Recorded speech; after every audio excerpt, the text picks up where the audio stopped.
आज हम उस महान देवता की कथा सुनने जा रहे हैं जो कलयुग में कठिनाइयों में फंसे हुए लोगों का सबसे विश्वसनीय सहारा बनकर उभरे।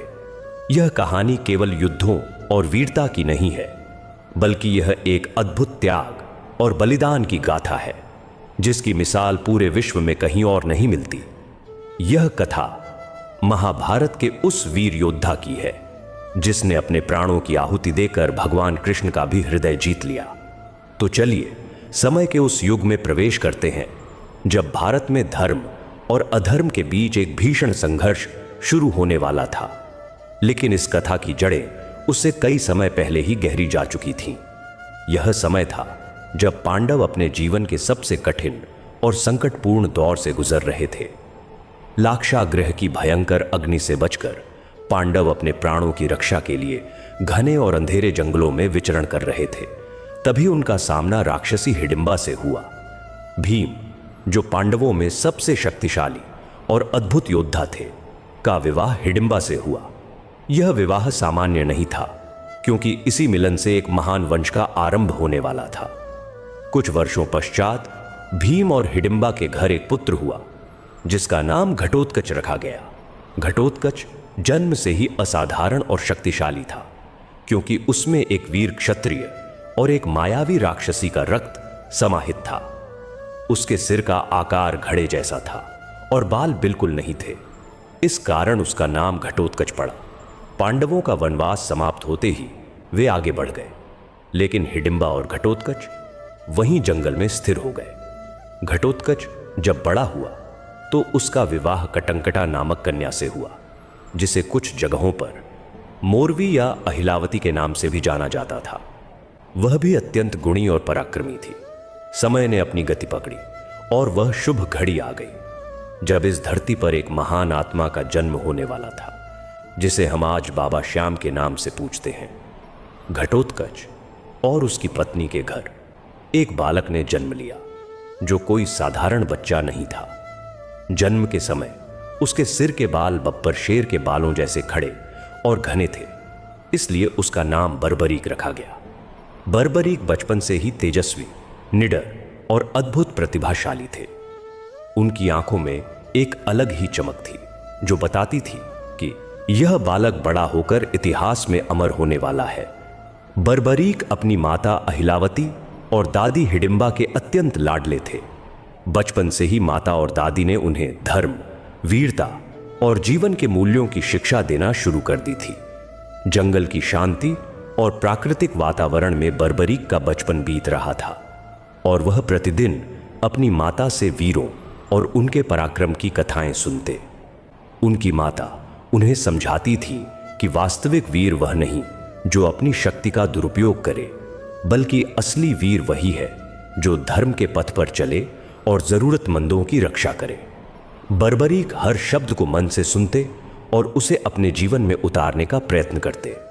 समय के साथ साथ बर्बरीक की ताकत, बुद्धिमत्ता और साहस लगातार बढ़ते गए और उनका व्यक्तित्व हर दिन और भी प्रभावशाली होता गया, जो आने वाले महान कार्यों के लिए उन्हें तैयार कर रहा था। वह खेल खेल में ही विशाल वृक्षों को उखाड़ फेंकते और जंगली प्राणियों से सामना करने में कभी पीछे नहीं हटते थे।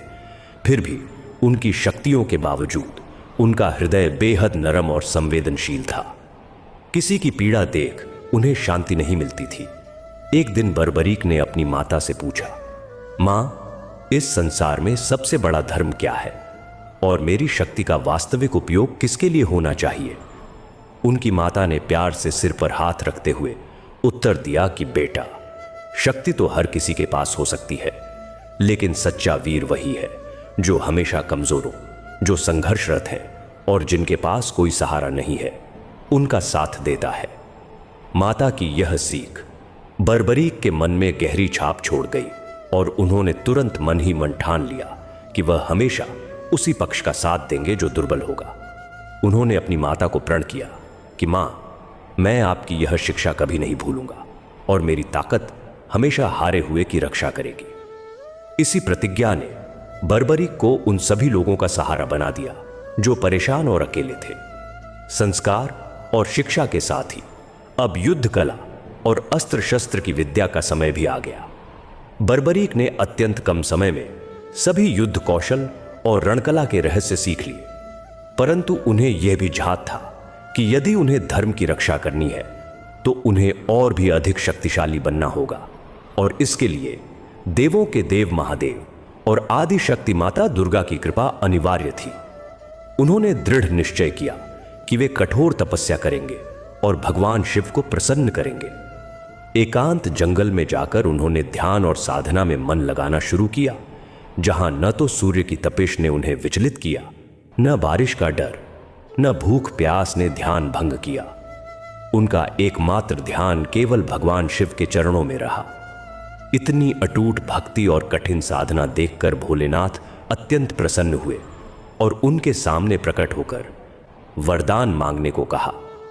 बर्बरीक ने हाथ जोड़कर प्रणाम किया और निवेदन किया कि हे महादेव, मैं चाहता हूं कि मैं इतना समर्थ बन सकूं कि इस संसार में मुझे कोई पराजित न कर सके, ताकि धर्म की रक्षा सुनिश्चित हो सके। भगवान शिव ने उनकी भक्ति और उनके उद्देश्य को देखकर उन्हें 3 दिव्य बाण प्रदान किए, जो इस सृष्टि में अद्वितीय और अत्यंत शक्तिशाली थे। ये बाण साधारण नहीं थे। उनमें से केवल एक बाण पूरे युद्ध को समाप्त करने के लिए पर्याप्त था।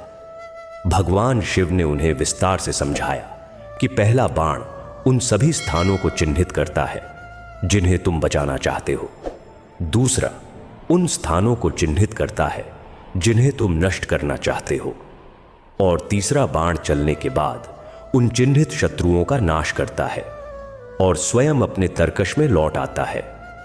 इन अद्भुत बाणों के कारण ही बर्बरीक को 3 बाणधारी के नाम से जाना जाने लगा।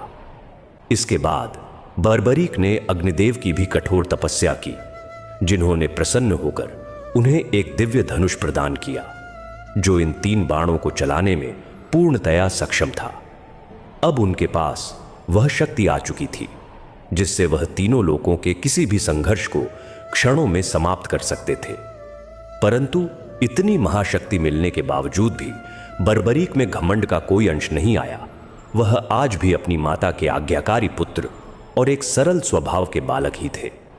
वह अपनी अपार शक्तियों का प्रदर्शन करने के लिए नहीं, बल्कि उचित समय की प्रतीक्षा करने लगे थे। वहीं दूसरी ओर हस्तिनापुर में परिस्थितियां दिन ब दिन और अधिक भयावह होती जा रही थीं। कौरवों और पांडवों के बीच चला आ रहा तनाव अब अपने चरम पर पहुंच चुका था और युद्ध की आहट साफ सुनाई देने लगी थी। दुर्योधन की जिद और शकुनी की कुटिल चालों ने शांति की सभी संभावनाओं को समाप्त कर दिया था। अंत में यह निश्चित हो गया कि अब कुरुक्षेत्र की भूमि पर महायुद्ध अवश्यंभावी है। यह समाचार पवन की गति से चारों दिशाओं में फैल गया और हर व्यक्ति इसी युद्ध की चर्चा करने लगा। देश और विदेश के अनेक राजा अपनी अपनी विशाल सेनाओं के साथ कुरुक्षेत्र की ओर प्रस्थान करने लगे। कोई कौरवों के पक्ष में था तो कोई पांडवों के समर्थन में। जब यह समाचार जंगल में बर्बरीक और उनकी माता तक पहुंचा तो बर्बरीक का मन भी भीतर से आंदोलित हो उठा। उनके शरीर में बह रहा क्षत्रिय रक्त उबाल लेने लगा। उन्हें यह झात हुआ कि उनके पितामह पांडव और उनके ताऊ इस युद्ध में सम्मिलित होने वाले हैं। यह सुनते ही बर्बरीक अपनी माता के पास पहुंचे और बोले कि मां, मैंने सुना है कि कुरुक्षेत्र में एक विशाल युद्ध होने जा रहा है, जहां महान वीर एकत्र होंगे और धर्म तथा अधर्म का निर्णय होगा। मां, मेरी प्रबल इच्छा है कि मैं उस युद्ध को अपनी आंखों से देखूं और जानूं कि कौन कौन से पराक्रमी योद्धा वहां उपस्थित होंगे और वे किस प्रकार युद्ध करते हैं। माता अहिलावती यह भली भांति समझती थीं कि उनका पुत्र अब बालक नहीं रहा और उसमें असीम सामर्थ्य है। फिर भी एक मां का हृदय अपने संतान की रक्षा को लेकर सदैव चिंतित रहता है। उन्होंने बर्बरीक की आंखों में उस उत्साह और दृढ़ निश्चय को देखा और जान गई कि अब उसे रोक पाना संभव नहीं है। मां ने अनुमति देते हुए कहा कि पुत्र, तुम जाओ और उस युद्ध को देखो, लेकिन मेरी एक बात हमेशा स्मरण रखना। बर्बरीक ने विनम्रता से पूछा कि कौन सी बात मां? तब माता ने उसे उसके बचपन का वचन याद दिलाते हुए कहा कि यदि वहां तुम्हें युद्ध करना पड़े या किसी एक पक्ष का चयन करना हो तो तुम किसका साथ दोगे? यह सुनकर बर्बरीक मुस्कुरा उठे और बोले कि मां, यह पूछने योग्य प्रश्न ही नहीं है। आपने ही तो मुझे सिखाया है कि सदैव निर्बल का साथ देना चाहिए। मैं वहां जाऊंगा, सब कुछ देखूंगा, और यदि मुझे लगे कि कोई पक्ष पराजय की ओर बढ़ रहा है और उसे मेरी आवश्यकता है, तो मैं उसी का साथ दूंगा जो हार रहा होगा, क्योंकि मैं हारे का सहारा बनूंगा। मां ने उनसे यह वचन दृढ़ता से लिया। इसके पश्चात बर्बरीक ने अपने अस्त्र शस्त्र धारण किए, अपने नीले घोड़े को तैयार कराया और अपनी माता के चरणों में प्रणाम कर आशीर्वाद लिया। माता ने उन्हें विजय भव का आशीर्वाद दिया और बर्बरीक अपने नीले घोड़े पर आरूढ़ होकर कुरुक्षेत्र की दिशा में चल पड़े। उनका अश्व अत्यंत तीव्र वेग से दौड़ता हुआ मानो वायु से प्रतिस्पर्धा कर रहा था। उनके कंधों पर वही 3 दिव्य बाण शोभायमान थे और हाथ में दिव्य धनुष सुशोभित था। उनके मुख पर एक अलौकिक तेज था, जिससे वह किसी साधारण योद्धा नहीं बल्कि साक्षात काल के रूप में प्रतीत हो रहे थे। मार्ग में चलते हुए बर्बरीक यह विचार कर रहे थे कि यह युद्ध कैसा होगा और वहां किस प्रकार के योद्धा उपस्थित होंगे। उन्हें अपनी शक्ति पर पूर्ण विश्वास था, किंतु उनके मन में किसी प्रकार का अहंकार नहीं था। उनका उद्देश्य केवल युद्ध को देखना और अपनी माता को दिए गए वचन का पालन करना था। उधर अंतर्यामी भगवान श्री कृष्ण सब कुछ जान चुके थे और वे यह भी भली भांति समझ रहे थे कि बर्बरीक कुरुक्षेत्र की ओर आ रहे हैं। श्री कृष्ण यह भली भांति जानते थे कि बर्बरीक के पास जो 3 दिव्य बाण हैं, उनकी विनाशकारी शक्ति कितनी भयावह है। उन्हें यह भी स्पष्ट था कि यदि बर्बरीक ने इस महायुद्ध में प्रवेश कर लिया तो यह संग्राम 18 दिनों तक नहीं चलेगा, बल्कि कुछ ही क्षणों में समाप्त हो जाएगा। और सबसे गंभीर समस्या यह थी कि बर्बरीक अपनी माता को यह वचन दे चुके थे कि वे सदैव पराजित होने वाले का साथ देंगे। श्री कृष्ण समझते थे कि युद्ध के दौरान एक ऐसा समय अवश्य आएगा जब कौरव कमजोर पड़ने लगेंगे, और यदि कौरव हारने लगे तो बर्बरीक अपने वचन के अनुसार कौरवों की ओर चले जाएंगे और पांडवों का संहार कर देंगे। और यदि किसी घड़ी पांडव संकट में आए तो वे पांडवों का पक्ष लेकर कौरवों को नष्ट कर देंगे। इस प्रकार बर्बरीक युद्ध में झूले की भांति दोनों ओर से सेनाओं का संहार करते रहेंगे और अंततः केवल वही जीवित रह जाएंगे जो धर्म की स्थापना के उद्देश्य के बिल्कुल विपरीत था। इसलिए भगवान श्री कृष्ण ने यह निश्चय किया कि बर्बरीक की परीक्षा लेना आवश्यक है और इस गंभीर समस्या का कोई उचित समाधान निकालना होगा। यह सोचकर भगवान श्री कृष्ण ने एक साधारण ब्राह्मण का रूप धारण किया और बर्बरीक के मार्ग में एक पीपल के वृक्ष के नीचे जाकर खड़े हो गए, जहां वे अत्यंत सामान्य और निर्धन ब्राह्मण के समान प्रतीत हो रहे थे। जब बर्बरीक उस मार्ग से गुजरे तो ब्राह्मण रूप में श्री कृष्ण ने उन्हें रोक लिया। बर्बरीक ने तुरंत अपना घोड़ा थाम लिया और पूरे सम्मान के साथ ब्राह्मण को प्रणाम किया। उन्होंने विनम्र स्वर में पूछा कि हे ब्राह्मण देव, आप इस सुनसान वन में क्या कर रहे हैं और क्या मैं आपकी कोई सेवा कर सकता हूं? ब्राह्मण बने श्री कृष्ण ने मंद मुस्कान के साथ बर्बरीक को ध्यान से देखा और बोले कि पुत्र, तुम तो देखने में बहुत छोटे से बालक प्रतीत होते हो, किंतु तुम्हारा वेश किसी महान योद्धा जैसा है। तुम इतनी तीव्र गति से कहां जा रहे हो? बर्बरीक ने आदरपूर्वक उत्तर दिया कि महात्मा, मैं कुरुक्षेत्र जा रहा हूं, जहां महाभारत का भयानक युद्ध होने वाला है। मैं उस युद्ध को देखने जा रहा हूं और यदि आवश्यकता पड़ी तो उसमें भाग भी लूंगा। यह सुनकर ब्राह्मण हंस पड़े और बोले कि तुम युद्ध करोगे? अरे बालक, तुम्हारे पास तो कोई सेना नहीं है और तुम बिल्कुल अकेले हो। तुम्हारे तरकश में भी केवल 3 ही बाण दिखाई दे रहे हैं। क्या तुम इन 3 साधारण से बाणों के सहारे महाभारत जैसा विशाल युद्ध लड़ने का विचार कर रहे हो, जहां भीष्म पितामह, गुरु द्रोण, कर्ण और अर्जुन जैसे महारथी मौजूद हैं, जिनके पास असंख्य अस्त्र शस्त्र हैं? तुम इन 3 बाणों से उनका सामना कैसे करोगे? बेहतर है घर लौट जाओ और खेल कूद करो। यह युद्ध तुम्हारे सामर्थ्य से बाहर है। ब्राह्मण की बातों को सुनकर बर्बरीक के मन में तनिक भी क्रोध उत्पन्न नहीं हुआ, बल्कि उनके मुख पर एक शांत मुस्कान आ गई। उन्होंने पूर्ण विश्वास के साथ ब्राह्मण देव से कहा कि हे महात्मा, आप इन 3 बाणों की गिनती देखकर भ्रमित न हो। ये कोई साधारण लोहे के बाण नहीं है। ये स्वयं भगवान शिव द्वारा प्रदान किए गए अत्यंत शक्तिशाली और विनाशकारी अस्त्र है।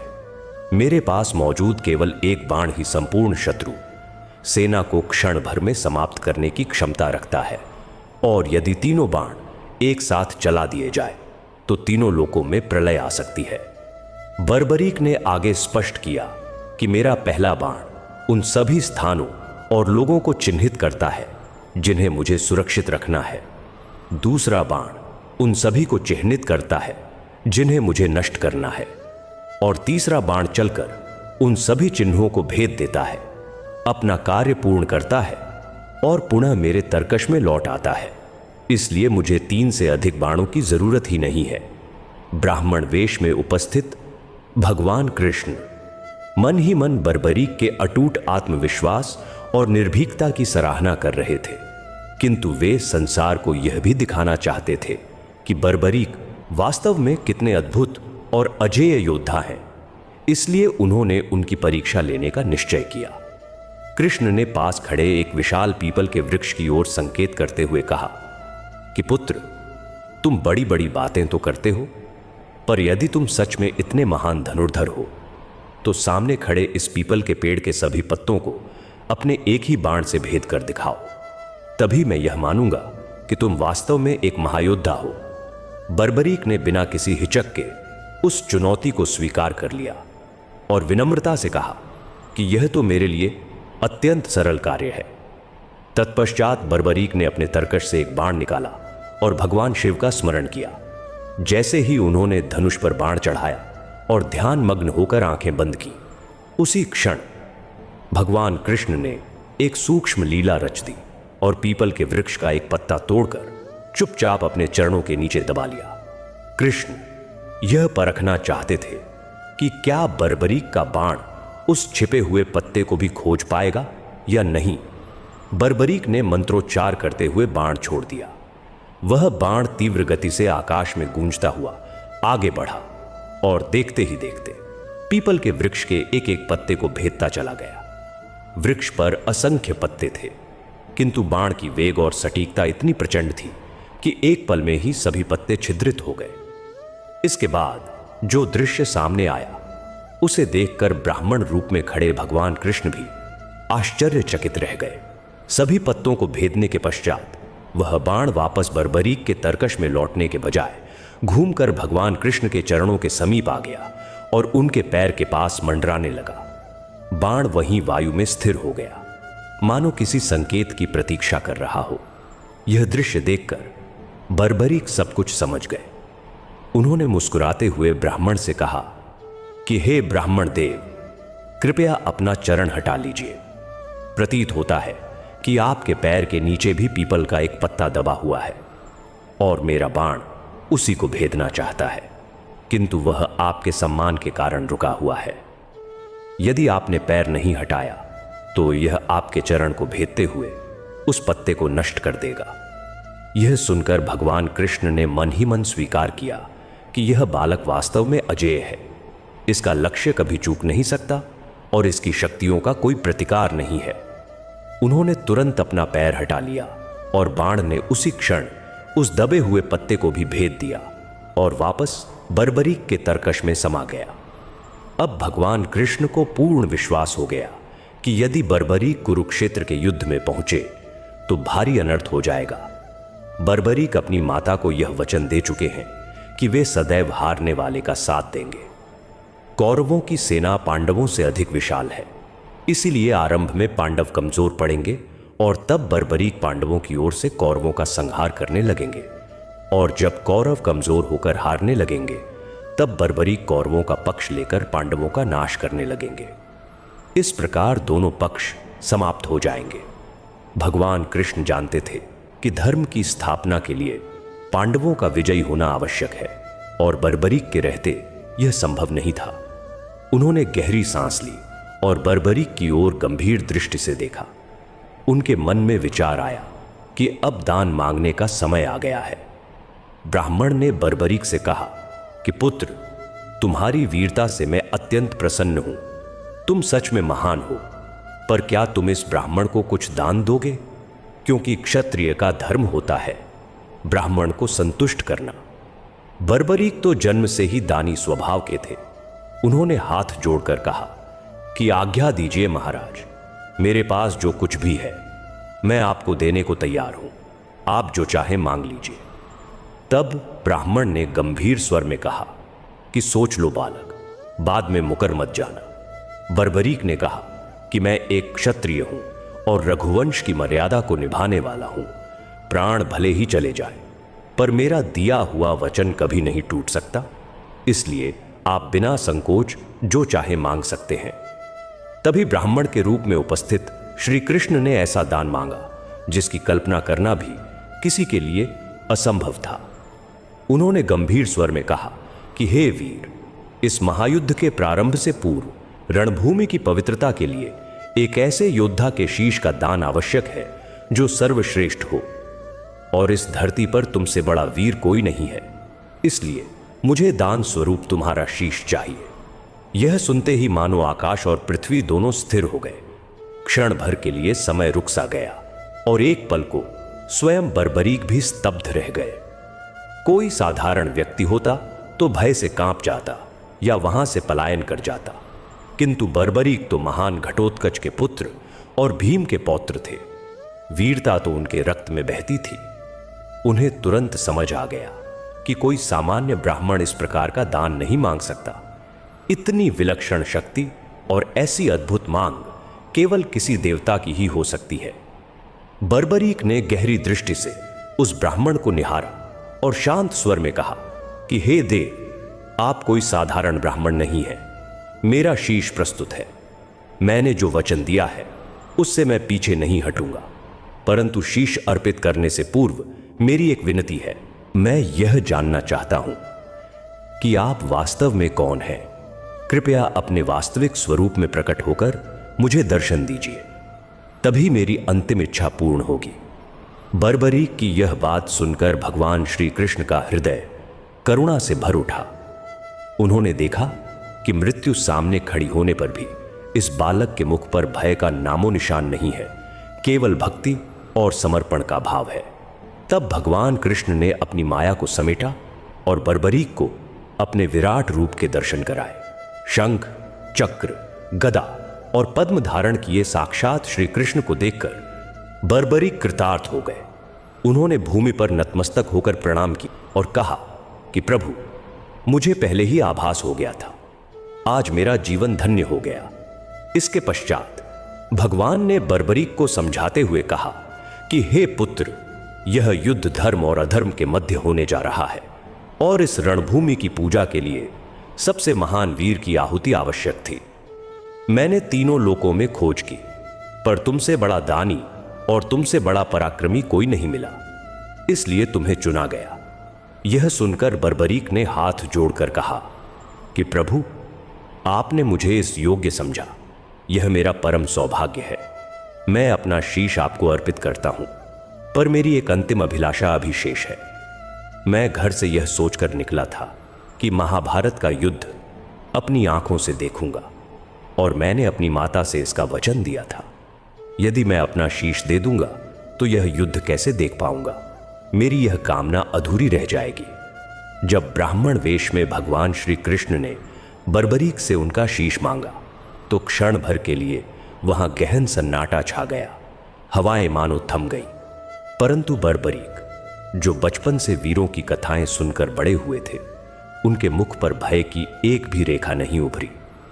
उन्होंने अत्यंत गंभीरता से उस ब्राह्मण की आंखों में देखा और समझ गए कि कोई साधारण मनुष्य, चाहे वह कोई भी क्यों ना हो, मार्ग में चलते हुए किसी से उसका शीश नहीं मांग सकता।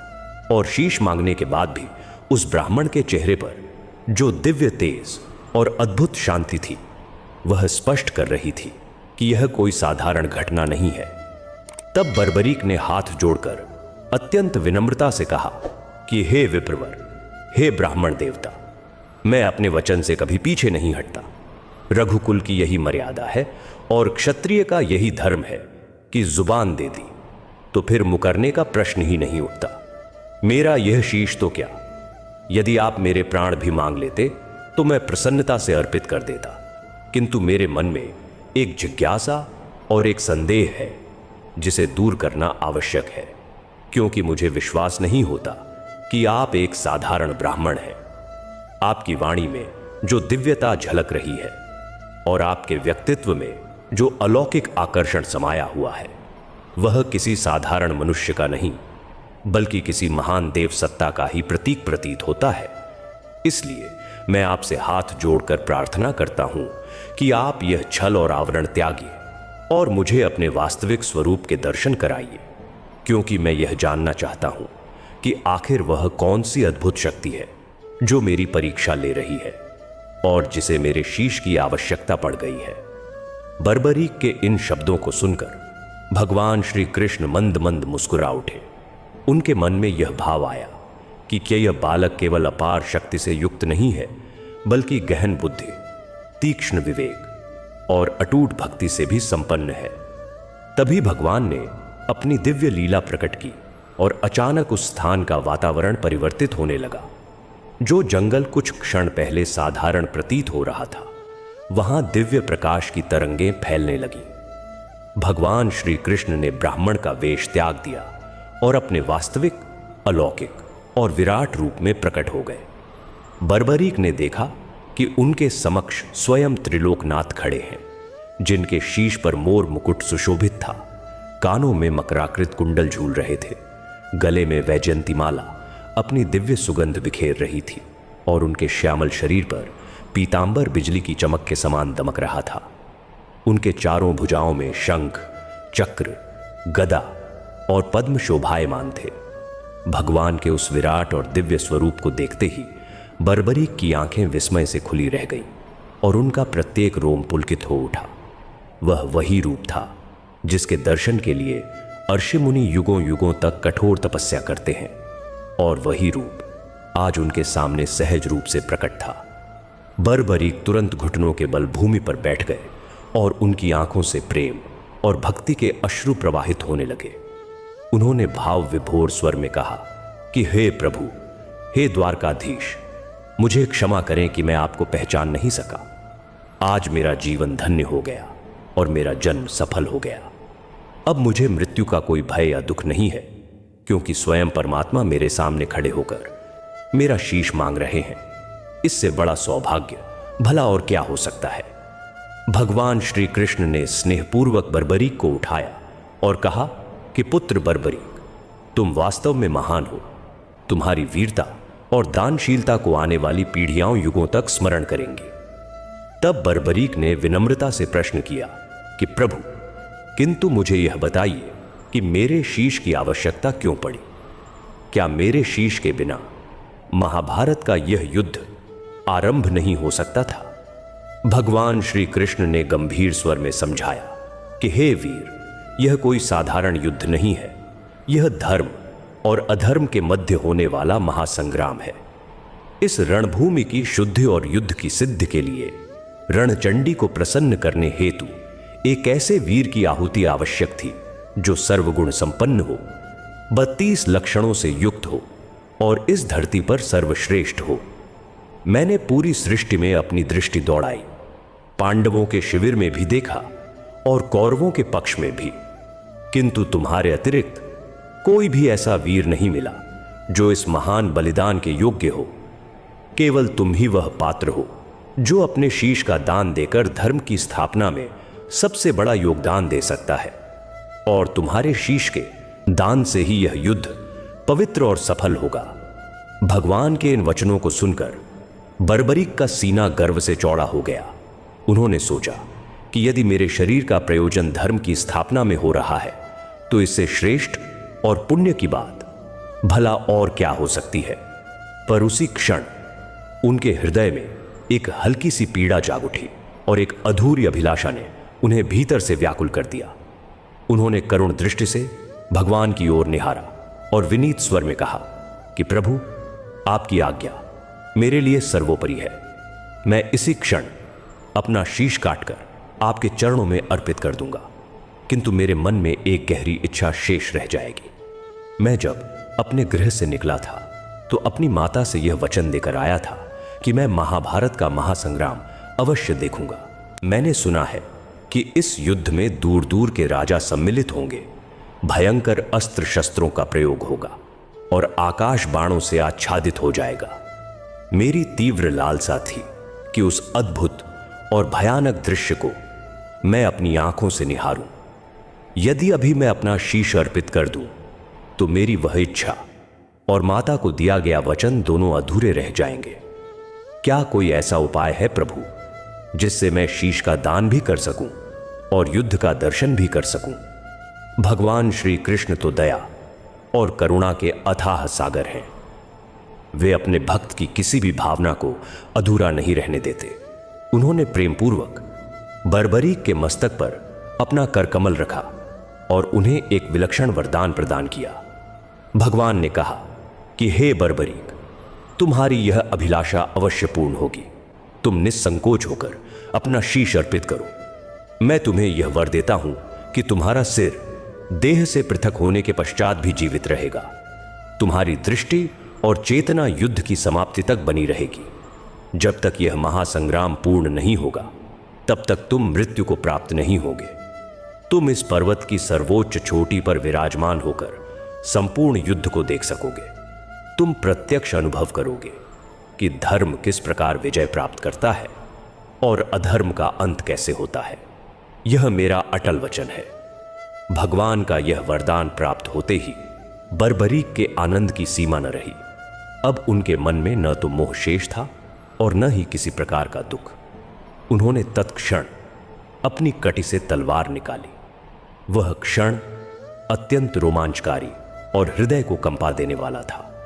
एक ओर स्वयं परमेश्वर साक्षात उपस्थित थे और दूसरी ओर एक महान भक्त अपनी भक्ति का सर्वोच्च प्रमाण देने जा रहा था। बर्बरीक ने नेत्र मूंद लिए। उन्होंने अपनी माता अहिलावती और अपने पिता घटोत्कच का स्मरण किया। अपने गुरुओं को उन्होंने मन ही मन नमन किया और ऊंचे स्वर में भगवान श्री कृष्ण का जय घोष किया। तत्पश्चात बिना हाथ कांपे और बिना किसी भय के उन्होंने अपनी तलवार स्वयं की गर्दन पर चलाई और एक ही क्षण में अपना शीश काटकर प्रभु के चरणों में समर्पित कर दिया। जैसे ही वह शीश भूमि पर पहुंचा, आकाश से देवताओं ने पुष्प वर्षा आरंभ कर दी। चारों दिशाओं में बर्बरीक की जय और महान दानी की जय के उद्घोष गूंज उठे। वातावरण में एक दिव्य और पवित्र सुगंध फैल गई। ऐसा अनुपम बलिदान न तो अतीत में हुआ था और न भविष्य में होगा। भगवान श्री कृष्ण ने अत्यंत स्नेह और सम्मान के साथ उस कटे हुए शीश को अपने करों में धारण किया। उस शीश से अभी भी तेज प्रकाशित हो रहा था और बर्बरीक की आंखें खुली हुई थीं, जिनमें प्रभु के प्रति अगाध श्रद्धा झलक रही थी। भगवान ने उस शीश को अमृत से अभिसिंचित किया ताकि वह युद्ध की समाप्ति तक सुरक्षित, ताजा और अखंड बना रहे। इसके पश्चात भगवान श्री कृष्ण उस शीश को लेकर कुरुक्षेत्र के समीप स्थित एक अत्यंत ऊंची पहाड़ी की चोटी पर पहुंचे और वहां एक ऊंचे स्तंभ अथवा वृक्ष पर उसे स्थापित कर दिया। वह स्थान ऐसा था जहां से कुरुक्षेत्र का कण-कण स्पष्ट दिखाई देता था। वहां से बर्बरीक का शीश प्रत्येक योद्धा, प्रत्येक रथ और युद्ध की प्रत्येक घटना को भली भांति देख सकता था। अब बर्बरीक का शीश वहां प्रतिष्ठित हो चुका था। नीचे रणभूमि में युद्ध की तैयारियां अपने अंतिम चरण में थीं। दोनों ओर की सेनाएं आमने सामने खड़ी थीं। एक पक्ष में कौरवों की विशाल अक्षौहिणी सेना थी, जिसमें भीष्म पितामह जैसे अनुभवी, द्रोणाचार्य जैसे महाज्ञानी, कर्ण जैसे महादानी और दुर्योधन जैसे हठी योद्धा उपस्थित थे। दूसरी ओर पांडवों की सेना थी, जो संख्या में भले ही कम थी, किंतु उनके साथ स्वयं धर्म था और सारथी के रूप में साक्षात भगवान श्री कृष्ण थे। माहौल की गंभीरता इतनी प्रबल थी कि हर सांस में उसका दबाव साफ महसूस हो रहा था। शंखनाद की गूंज चारों दिशाओं में फैल चुकी थी। हाथियों की चिंगाड़ और घोड़ों की टापों से धरती थरथराने लगी थी। बर्बरीक का शीश ऊंची पहाड़ी से यह समस्त दृश्य निहार रहा था। उसके लिए यह किसी अद्भुत खेल की भांति अत्यंत रोमांच से भरा हुआ दृश्य था।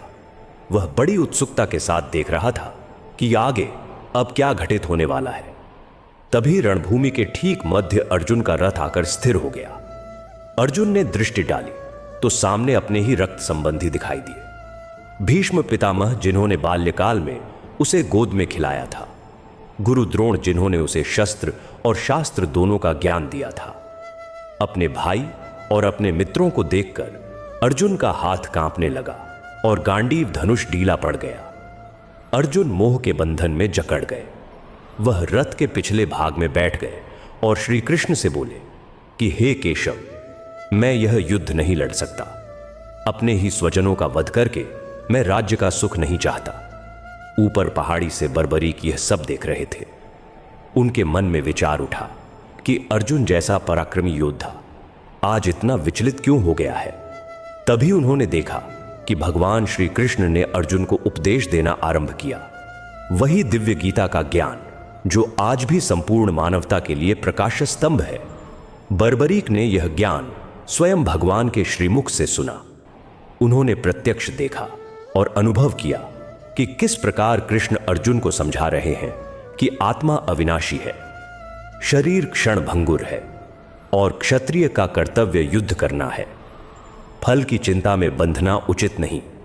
बर्बरीक के शीश ने उस संपूर्ण गीता ज्ञान को भीतर तक आत्मसात कर लिया। यह भी उनका परम सौभाग्य था कि युद्ध का दर्शन करते हुए उन्हें ब्रह्म ज्ञान की प्राप्ति भी हो रही थी। दीर्घ समय तक उपदेश देने और अपना विराट स्वरूप दिखाने के पश्चात अर्जुन का मोह नष्ट हुआ। अर्जुन ने पुनः गांडीव उठाया और उसकी टंकार की। उस टंकार से समूचा कुरुक्षेत्र गूंज उठा और फिर वह महासंग्राम आरंभ हुआ जिसकी प्रतीक्षा स्वयं देवता भी कर रहे थे।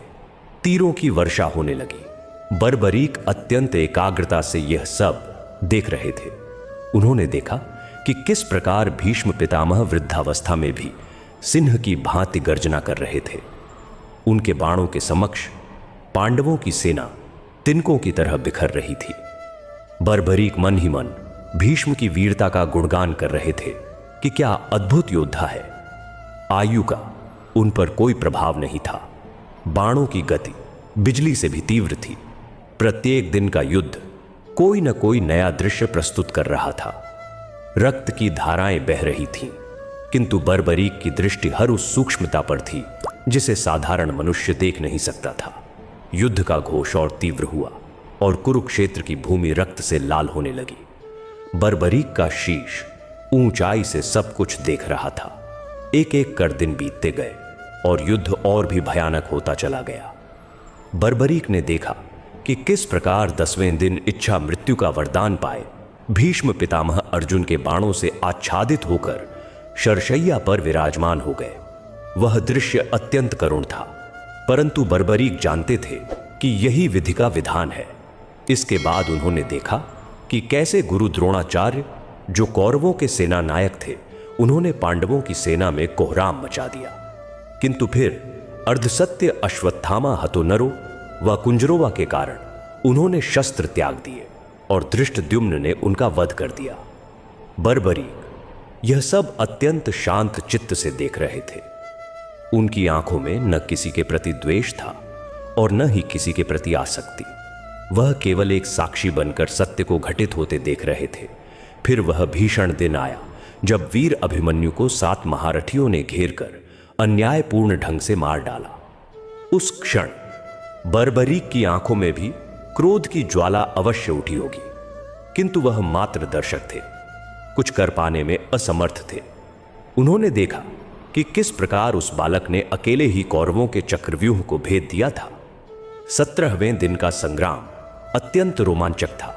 महादानी कर्ण और अर्जुन एक दूसरे के सम्मुख खड़े थे। बर्बरीक ने ऊपर से देखा कि कर्ण के रथ का चक्र भूमि में फंस गया और वह शस्त्र विहीन हो गए। कर्ण ने धर्म की पुकार लगाई, किंतु श्री कृष्ण के संकेत पर अर्जुन ने अंजलिक बाण छोड़ दिया और कर्ण का शीश धड़ से पृथक हो गया। बर्बरीक ने यह भी देखा कि किस प्रकार एक अद्वितीय वीर का अंत हुआ। इसके पश्चात 18वें दिन भीम और दुर्योधन के बीच भयानक गदा युद्ध हुआ। भीम ने श्री कृष्ण का संकेत समझते हुए दुर्योधन की जंघा पर प्रहार किया और उसे भूमि पर गिरा दिया। दुर्योधन के धराशायी होते ही कौरव सेना पूर्णतः पराजित हो गई और पांडवों को विजय प्राप्त हुई। 18 दिनों तक चला वह महाविनाश थम गया।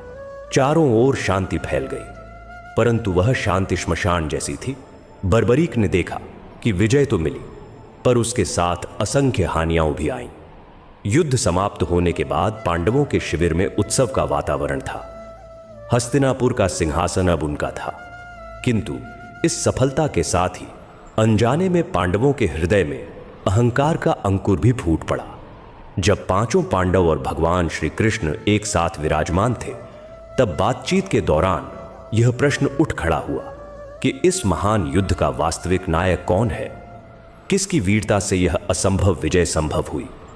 भीमसेन, जिन्हें अपनी अपार शक्ति पर अत्यधिक गर्व था, गर्व से बोले कि यह संग्राम मेरी वजह से जीता गया है। मैंने ही दुर्योधन, दुशासन और 100 कौरवों को अपनी गदा से यमलोक पहुंचाया है। यदि मैं न होता तो कौरवों की विशाल सेना का सामना कौन करता? अतः सच्चा श्रेय मुझे मिलना चाहिए। उधर अर्जुन भी मौन रहने वालों में नहीं थे। उन्हें अपने गांडीव पर अत्यंत विश्वास था। उन्होंने कहा कि भ्राता भीम, आप यह भूल रहे हैं कि भीष्म पितामह और महावीर कर्ण जैसे योद्धाओं को किसने परास्त किया?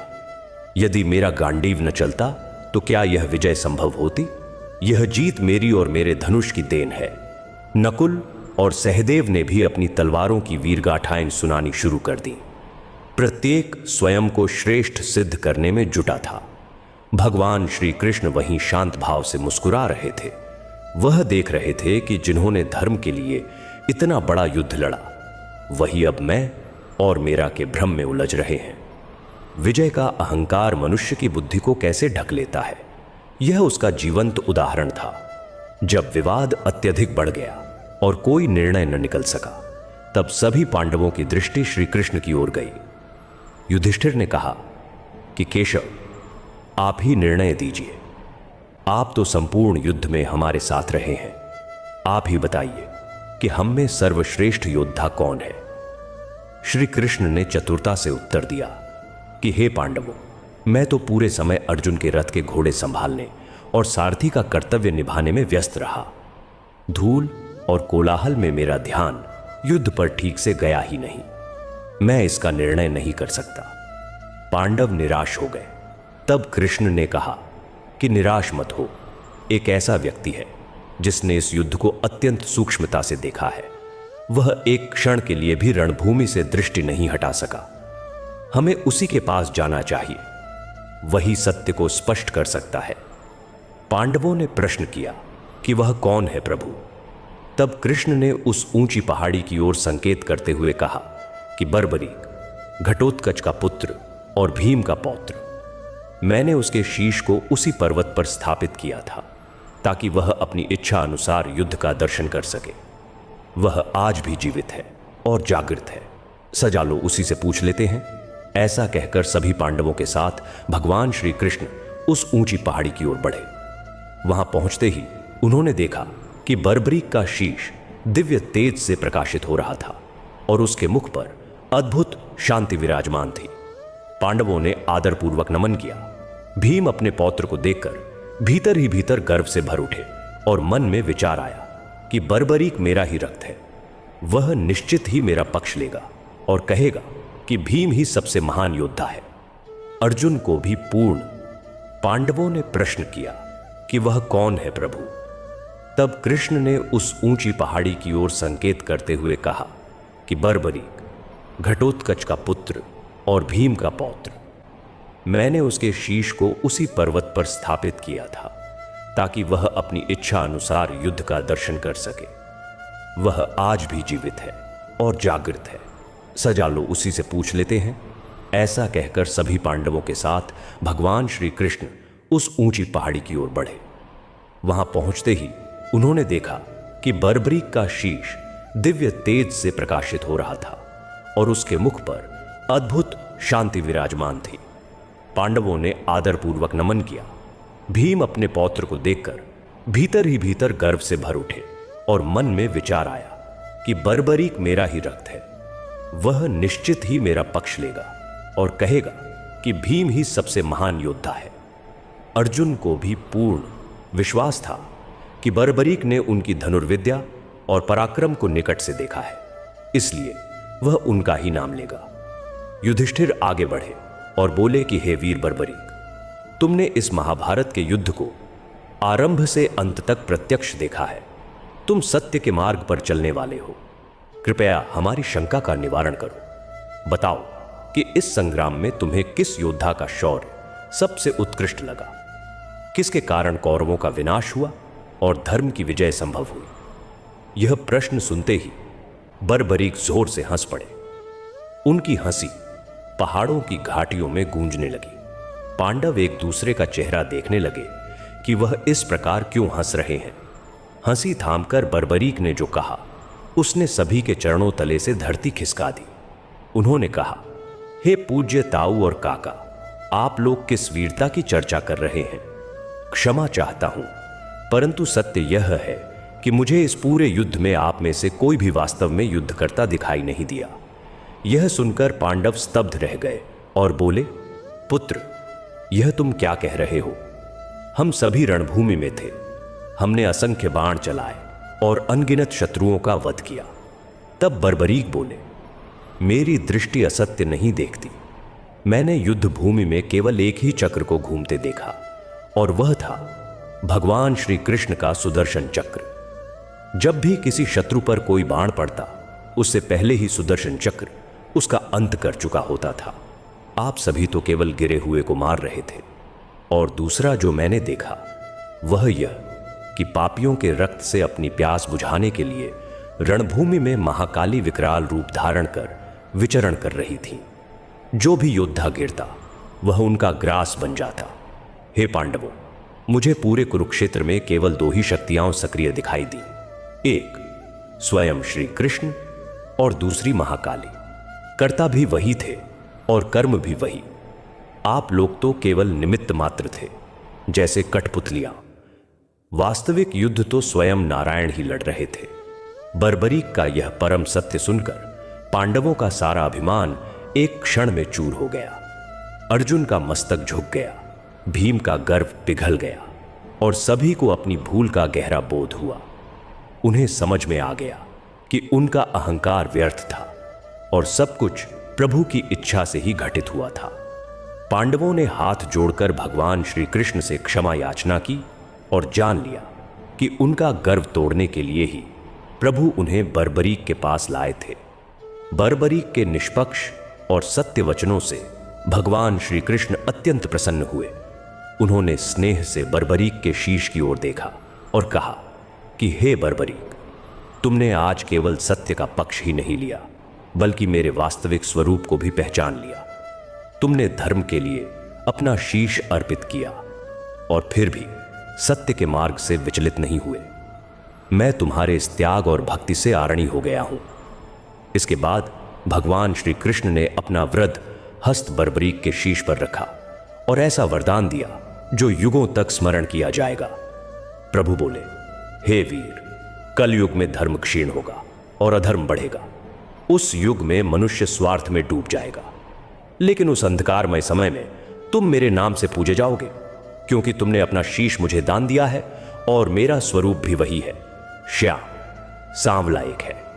इसलिए आज से तुम्हारा नाम श्याम होगा और समस्त संसार तुम्हें खाटू श्याम के नाम से स्मरण करेगा। मैं अपनी संपूर्ण शक्तियां, अपना दिव्य तेज और अपनी कृपा तुम्हें अर्पित करता हूं। जो भी भक्त चाहे वह कितना ही पापों में डूबा क्यों न हो, यदि सच्चे हृदय से तुम्हारे द्वार पर आएगा तो तुम उसकी करुण पुकार अवश्य सुनोगे। तुम सदा हारे हुए का सहारा कहलाओगे। जब मनुष्य चारों ओर से टूट जाएगा, जब संसार उसे ठुकरा देगा, तब तुम ही उसका हाथ थाम कर उसे संभालोगे। तुम्हारे दरबार में जो भी रिक्त झोली लेकर आएगा वह भरपूर कृपा पाकर लौटेगा। तुम्हारा यह शीश भक्तों की मनोकामनाएं पूर्ण करने वाला कामधेनु स्वरूप बनेगा। कालचक्र निरंतर घूमता रहा। द्वापर युग का अंत हुआ और भगवान श्री कृष्ण अपने लोक को प्रस्थान कर गए। पांडवों का भी समय पूर्ण हुआ और वे हिमालय की ओर बढ़ गए। युग बीतते चले गए, ऋतुएं बदलती रहीं, राज्य बने और मिटते रहे, किंतु वह पावन शीश खाटू की धरती में सुरक्षित विश्राम करता रहा। प्रभु के वरदान के अनुसार वह शीश कलयुग में प्रकट होने वाला था। जिस स्थान पर वह दबा था, वह क्षेत्र धीरे धीरे घने वन में परिवर्तित हो गया। आसपास के गांवों के लोग वहां अपनी गायें चराने आया करते थे। उस काल में खाटू ग्राम पर राजा रूप सिंह चौहान का शासन था। राजा रूप सिंह अत्यंत धर्मनिष्ठ और न्यायप्रिय शासक थे। उनकी महारानी नर्मदा कंवर भी ईश्वर की परम भक्त थीं। राज्य की प्रजा सुखी और संतुष्ट थी, पर किसी को यह झात नहीं था कि उनकी भूमि के नीचे अपार दिव्य निधि छिपी हुई है। उसी गांव में एक ग्वाला रहता था, जिसके पास अनेक गायें थीं। उनमें एक गाय थी जिसका नाम कपिला था। वह गाय कुछ विलक्षण थी। ग्वाला प्रतिदिन उसे वन में चरने के लिए छोड़ देता था। कुछ समय से ग्वाले ने एक अनोखी बात देखी। वह यह कि संध्या समय जब कपिला घर लौटती तो उसके थन दूध से खाली होते थे। ग्वाला चिंतित हो उठा। उसने सोचा कि शायद कोई छिपकर दूध दूह लेता है या फिर गाय ने दूध देना बंद कर दिया है। इस रहस्य को सुलझाने के लिए एक दिन उसने निश्चय किया कि वह कपिला का गुप्त रूप से पीछा करेगा। प्रातःकाल गाय वन की ओर चली और ग्वाला उसके पीछे छिपते हुए चल पड़ा। चलते चलते गाय वन के मध्य एक निर्जन स्थान पर पहुंची। वहां घनी झाड़ियां थीं और एक ऊंचा सा टीला था। ग्वाले ने जो दृश्य देखा उस पर उसे अपनी आंखों पर विश्वास नहीं हुआ। कपिला उस टीले पर खड़ी हो गई और उसके थनों से स्वतः दूध की धार बहने लगी। वह दूध सीधे भूमि में समाता जा रहा था। ऐसा प्रतीत हो रहा था मानो वह किसी अदृश्य देवता का अभिषेक कर रही हो। ग्वाला भयभीत हो उठा और तुरंत दौड़ता हुआ राजा रूप सिंह चौहान के दरबार पहुंचा। हाँफते हुए उसने राजा को सारी घटना सुनाई। उसने कहा कि महाराज, यह अनिष्ट है या कोई चमत्कार मैं नहीं जानता, पर मेरी गाय प्रतिदिन एक स्थान पर जाकर अपना दूध अर्पित कर देती है। प्रारंभ में राजा को विश्वास नहीं हुआ, किंतु ग्वाले की व्याकुलता देखकर उन्होंने स्वयं जाकर सत्य देखने का निर्णय लिया। राजा अपने मंत्रियों और सैनिकों सहित वन पहुंचे। वहां उन्होंने भी वही अद्भुत दृश्य देखा। तब राजा समझ गए कि इस धरती के नीचे अवश्य कोई दिव्य सत्ता विद्यमान है। उन्होंने तुरंत सैनिकों को सावधानी पूर्वक खुदाई करने का आदेश दिया। खुदाई आरंभ हुई। फावड़े चलने लगे, मिट्टी हटती गई और धीरे धीरे गांव के लोग भी वहां जमा हो गए। सबके दिलों की धड़कनें तेज हो चुकी थीं। काफी नीचे तक खुदाई होने के बाद अचानक फावड़ा किसी कठोर वस्तु से टकराया और एक भारी सी टन की ध्वनि गूंज उठी। सैनिकों ने सावधानी से मिट्टी हटाई तो वहां शालिग्राम सदृश एक विशाल और दिव्य शीश प्रकट हुआ। उस शीश से ऐसा अलौकिक तेज निकल रहा था कि देखने वालों की आंखें ठहर सी गई। वह वही बर्बरीक का पावन शीश था जो सहस्रों वर्षों बाद भगवान श्री कृष्ण के वचन को पूर्ण करने के लिए धरती से बाहर आया था। शीश के प्रकट होते ही उसी रात्रि राजा रूप सिंह चौहान को एक अद्भुत स्वप्न हुआ। स्वप्न में उन्होंने एक दिव्य, तेजस्वी और वीर पुरुष के दर्शन किए, जिन्होंने कहा कि राजन, मैं महाभारत युग का वीर बर्बरीक हूं। श्री कृष्ण के वरदान से कलयुग में मेरा नाम श्याम हुआ है। अब मेरे प्रकट होने का समय आ गया है। तुम मेरा भव्य मंदिर बनवाओ और मेरी भक्ति में लीन रहो। राजा की आंख खुली तो उनका शरीर पसीने से भीगा हुआ था, किंतु मन में एक अनोखी शांति और प्रसन्नता व्याप्त थी। उन्होंने तुरंत रानी नर्मदा कंवर को अपना स्वप्न सुनाया। रानी तो पहले से ही ईश्वर में गहरी आस्था रखती थी। उन्होंने कहा कि महाराज, यह तो हमारा परम सौभाग्य है कि स्वयं भगवान ने हमारे राज्य को चुना है। हमें शीघ्र ही मंदिर निर्माण आरंभ कर देना चाहिए। राजा ने विद्वान पंडितों और ज्योतिषाचार्यों को बुलवाया। शुभ मुहूर्त निकाला गया। वह दिन कार्तिक मास के शुक्ल पक्ष की एकादशी था, जिसे आज देवउठनी एकादशी के नाम से जाना जाता है। उसी पावन तिथि पर बाबा श्याम के शीश की विधिवत स्थापना की गई। तभी से ग्यारस एकादशी बाबा श्याम को अत्यंत प्रिय मानी जाती है और भक्त इस दिन विशेष व्रत, भजन और कीर्तन करते हैं। मंदिर निर्माण के पश्चात बाबा की महिमा के चमत्कार शीघ्र ही प्रकट होने लगे। एक प्रसिद्ध कथा उनके करुणामय स्वरूप को दर्शाती है। उसी कालखंड में एक और घटना घटी जिसने जनमानस के विश्वास को और दृढ़ कर दिया। कहा जाता है कि एक बार मुगल शासक औरंगजेब मंदिरों को नष्ट करने के उद्देश्य से अपनी सेना लेकर निकला और खाटू श्याम जी के मंदिर की ओर बढ़ा। जब वह मंदिर के समीप पहुंचा तो उसने भीतर से निकलती एक रहस्यमयी रोशनी देखी। उसने तलवार खींची और मूर्ति को खंडित करने आगे बढ़ा, पर जैसे ही उसने वार करना चाहा, विग्रह से रक्तधारा प्रवाहित होने लगी। उसी क्षण उसकी सेना के घोड़े बिदक गए और सैनिक भयभीत होकर पीछे हटने लगे। कहा जाता है कि औरंगजेब स्वयं भी उस दैवी शक्ति से भयभीत होकर वहां से पलायन कर गया। बाबा श्याम ने स्वयं अपने धाम और अस्तित्व की रक्षा की। यह समाचार आग की तरह फैल गया कि खाटू के बाबा साक्षात जागृत देव हैं। समय के साथ खाटू धाम की महिमा दूर दूर तक फैलती चली गई। राजा रूप सिंह चौहान के पश्चात उनके वंशजों ने भी मंदिर सेवा को निरंतर आगे बढ़ाया। वर्तमान में जो भव्य मंदिर दिखाई देता है उसका जीर्णोद्धार और विस्तार दीवान अभय सिंह जी द्वारा करवाया गया था। मंदिर की स्थापत्य कला अत्यंत मनोहारी है। संगमरमर की नक्काशी, रजत द्वार और स्वर्णिम शिखर भक्तों को मोहित कर लेते हैं, किंतु मंदिर की भौतिक सुंदरता से अधिक महत्व वहां की दिव्यता का है। जैसे ही कोई भक्त तोरण द्वार से भीतर प्रवेश करता है, उसे प्रतीत होता है मानो वह किसी और लोक में आ गया हो। वातावरण में धूप, अगरबत्ती और इत्र की सुगंध व्याप्त रहती है। चारों ओर हाथी घोड़ा पालकी जय कन्हैया लाल की और श्याम बाबा की जय के जय घोष गूंजते रहते हैं। भक्त घंटों लंबी कतारों में खड़े रहते हैं, फिर भी थकान अनुभव नहीं होती, क्योंकि उन्हें झात होता है कि कुछ ही क्षणों में उन्हें अपने सांवरे का साक्षात दर्शन होने वाला है। अब यदि बाबा श्याम के सबसे विशाल उत्सव की बात की जाए तो वह फाल्गुन मास में आयोजित होने वाला मेला है। होली के आसपास खाटू नगरी का दृश्य अत्यंत अद्भुत होता है। देश विदेश से लाखों श्रद्धालु यहां एकत्र होते हैं। इस मेले की सबसे विशेष परंपरा निशान यात्रा है। निशान एक विशिष्ट ध्वज होता है। भक्त सीकर के पास स्थित रिंग्स नगर से पैदल यात्रा करते हुए खाटू धाम तक पहुंचते हैं। यह दूरी लगभग 17 से 18 किलोमीटर की होती है। भक्त अपने हाथों में केसरिया, नीले अथवा रंग बिरंगे निशान धारण किए भक्ति और श्रद्धा में डूबे हुए आगे बढ़ते हैं, क्योंकि ये निशान उनके लिए आस्था, समर्पण और विश्वास के प्रतीक लिए होते हैं। इन निशानों पर बाबा श्याम का स्वरूप अंकित रहता है, साथ में नारियल और मोरपंख सजे होते हैं। यह निशान विजय और विश्वास का प्रतीक माना जाता है।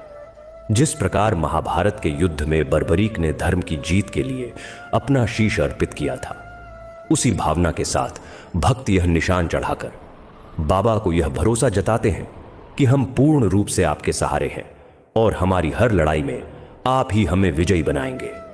जब भक्त नंगे पांव भजनों पर झूमते नाचते गुलाल उड़ाते हुए रींग से खाटू धाम की ओर बढ़ते हैं तो ऐसा प्रतीत होता है मानो भक्ति का अथाह सागर सड़कों पर उमड़ पड़ा हो। मार्ग में जगह जगह विशाल भंडारे लगे रहते हैं। कोई शीतल जल पिलाता है, कोई मीठा शरबत बांटता है, कोई थके हुए यात्रियों के चरण दबाकर सेवा करता है। वहां न कोई धनवान होता है, न कोई निर्धन, सभी केवल श्याम के अनन्य प्रेमी होते हैं। बाबा श्याम का श्रृंगार स्वयं में एक अलौकिक दृश्य होता है। प्रतिदिन उन्हें भिन्न भिन्न पुष्पों से सजाया जाता है, कभी सुगंधित गुलाबों से, कभी पीले गेंदों से, तो कभी दुर्लभ विदेशी फूलों से। उनका बागा और आभूषण इतने मनोहारी होते हैं कि भक्त अपलक निहारते रह जाते हैं। कहा जाता है कि बाबा श्याम की आंखों में ऐसा दिव्य आकर्षण है कि जो एक बार उनकी दृष्टि में देख ले, वह अपना हृदय वहीं समर्पित कर देता है। श्रद्धालु अपनी सारी पीड़ा, अपने सभी दुख और कष्ट उन नेत्रों में झांकते ही भूल जाते हैं। अनेक भक्त मंदिर में प्रवेश करते ही भाव विभोर होकर रो पड़ते हैं। यह अश्रु दुह के नहीं होते, बल्कि उस मिलन के होते हैं, उस अपनत्व के होते हैं जो किसी को अपने पिता के घर पहुंचकर अनुभव होता है। बाबा श्याम को लखदातार इसलिए कहा जाता है क्योंकि वे बिना गणना किए देते हैं। वे यह भेद नहीं करते कि मांगने वाला कौन है। जो भी सच्ची श्रद्धा से हाथ फैलाता है उसकी झोली भर जाती है। असंख्य लोगों के बिगड़े काम बने हैं। इतनी मनोकामनाएं पूर्ण हुई हैं कि आज हर घर में खाटू श्याम जी की तस्वीर और कीर्तन की गूंज सुनाई देती है। हारे हुए व्यापारी हों, गंभीर रोग से पीड़ित लोग हों या संतान सुख की कामना करने वाले दंपति हों, सबके लिए अंतिम आशा बाबा श्याम ही बनते हैं। कलयुग के इस समय में जहां मनुष्य मनुष्य का विरोधी बन बैठा है, खाटू धाम एक ऐसा स्थान है जहां सच्चा भाईचारा और प्रेम देखने को मिलता है। वहां कोई ऊंच नीच नहीं है। सभी एक ही पंक्ति में खड़े होकर अपनी बारी की प्रतीक्षा करते हैं।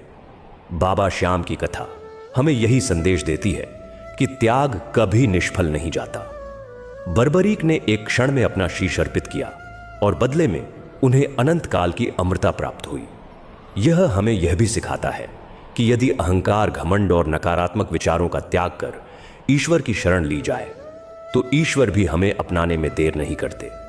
आज भी हर 11 पर, हर फाल्गुन में खाटू नगरी श्याम भक्ति के रंग में रंग जाती है और यह परंपरा तब तक चलती रहेगी जब तक यह सृष्टि बनी रहेगी, क्योंकि श्री कृष्ण का दिया हुआ वरदान कभी असत्य नहीं होता। आज वही खाटू धाम पूरे विश्व में आस्था का महान केंद्र बन चुका है। वहां लाखों श्रद्धालु जय श्री श्याम, हारे का सहारा बाबा श्याम, हमारा के जयकारे लगाते हुए पहुंचते हैं। जो भी वहां जाता है उसे एक अद्भुत शांति और सुकून की अनुभूति होती है। कहा जाता है कि बाबा श्याम के दरबार में कोई दिखावा नहीं चलता। वहां केवल सच्चा भाव स्वीकार किया जाता है। यदि आंखों में सच्चे आंसू हों और हृदय में निर्मल श्रद्धा हो तो बाबा श्याम बिना मांगे ही सब कुछ प्रदान कर देते हैं। वही बर्बरीक जिसने महाभारत में अपना शीश दान किया था, आज कलयुग का सबसे महान अवतारी देवता बन चुका है। उनकी महिमा का वर्णन शब्दों में संभव नहीं है। बस इतना समझ लेना पर्याप्त है कि जिसका संसार में कोई नहीं होता उसके खाटू वाले श्याम होते हैं।